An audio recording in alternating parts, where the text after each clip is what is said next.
it's Karen Burniston here with an assembly video for one of our die sets. This is die number 1143, the Holiday Charms, and you can check out all of our die designs at karenburniston.com. There are 11 individual dies in the set, and I'm going to start first with this one, which makes the top of the ornament. I'm using silver mirror cardstock for this piece, and I'm actually running through my machine with an embossing sandwich first. So any dies that have an emboss feature on them, if they are new, then the paper tends to fall out of the die, and so then you have to kind of get it back into the die to emboss it. So for those dies, I like to actually emboss first, and then I'll switch my machine to a cutting sandwich and go ahead and cut it. It's really easy to set the die down into those grooves and cut it as a second step instead of embossing it as a second step. You can use any die cutting machine that can accommodate a wafer thin die, and today I am using my Spellbinders Platinum 6. Okay, so it is the circle and the ornament top that combine together to make the ornament, just a little glue at the top. I'm using my Lineco neutral pH adhesive in my fine tip bottle. We do sell both of those items on our website. There are two snowflakes in the set. The one that's a little bit smaller is not a charm. It's actually just a decorative snowflake that is sized to fit perfectly on the ornament. The little bit larger snowflake does have a little hole at the top so that you can dangle it off of a pop-up. Now, if you want to turn that into a decorative snowflake, you can either use your scissors to snip off the little section that has the hole, or you can just rotate the die one spoke in your machine and run it back through, and then it will cut that little hole off perfectly for you. Okay, moving on to the stocking charm. There are two dies to make the stocking itself, and I'll show you a little way that you can make the reinforced toe and heel by just cutting the stocking twice. So I'm layering up two layers and cutting that at the same time. Then there is a die that cuts the cuff of the stocking and the little hanger. And while I'm cutting, I'll go ahead and cut some coal for this stocking. And I have to give a little shout out to Fran Sabad on our design team because she actually suggested coal to me to go in a stocking. Okay, so separating my two stockings, the first step would just be to glue the little cuff and hanger at the top. So that makes a cute little stitched stocking. So this next part is completely optional, but I thought I would show how you can easily make a reinforced toe and heel for your stocking by just using the candy cane die. Slide the toe through the die so that it only cuts on the one edge, and then it'll make that little reinforced toe piece. And then you can just repeat that with the heel. So just sliding the heel into the candy cane die and then rolling it through, then you'll have a little reinforced heel piece.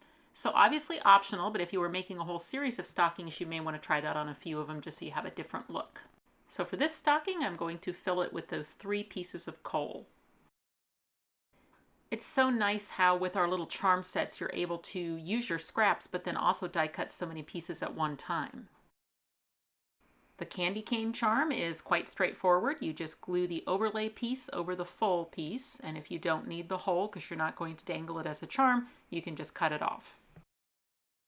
There is a little cute teddy bear in the set. It does have a stencil feature for the face, so just after die cutting, leave the paper in the die, use a black pen down through the stencil feature to add the face. There is a greenery piece in the die that works perfectly with the ornament, and if you want to string the ornament onto the greenery, you can just temporarily pinch in the fronds a little bit and then just weave that ornament right onto the piece and then put those back into place again. And obviously you don't have to use those together, but they were designed so that you could.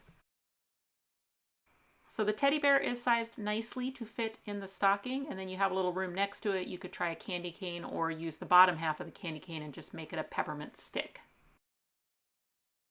And like I said, the beauty of charms is that you have the option to use them without the little holes if you want them to be standalone embellishments, so you kind of get the best of both worlds. Here's a card that I made in a slimline size where there are 4 card flaps that open on the front of the card to reveal our Mini Pops pop-up decorated with our new slim frames and the holiday charms. Don't feel limited to just pop-up cards. Here is a great set of gift tags made by Karen Aiken using the holiday charms. I like how Frances Byrne has created naughty or nice stockings on the front of this card. I love how on Kelly Booth's 3-page fancy accordion, she has the snowman holding the candy cane, and she's also worked in those snowflakes.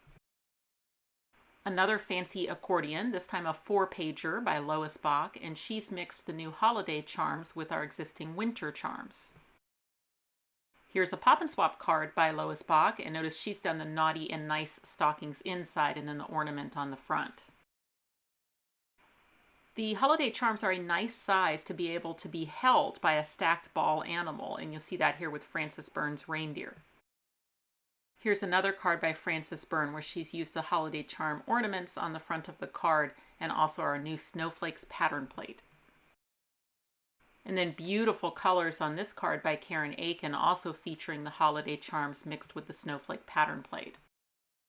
Another beautiful card by Karen Aiken, and you can see the holiday charms used on the inside. The holiday charms start shipping the first week of November 2020. Check on our website or a lot of your favorite local or online retailers for pre-orders. If you click on the website link, you'll go to KarenBurniston.com where you can find out information about purchasing these dies as well as links to all my other social media accounts. You can subscribe to this YouTube channel and check out some of my other videos. Thanks so much for watching, and I'll see you next time.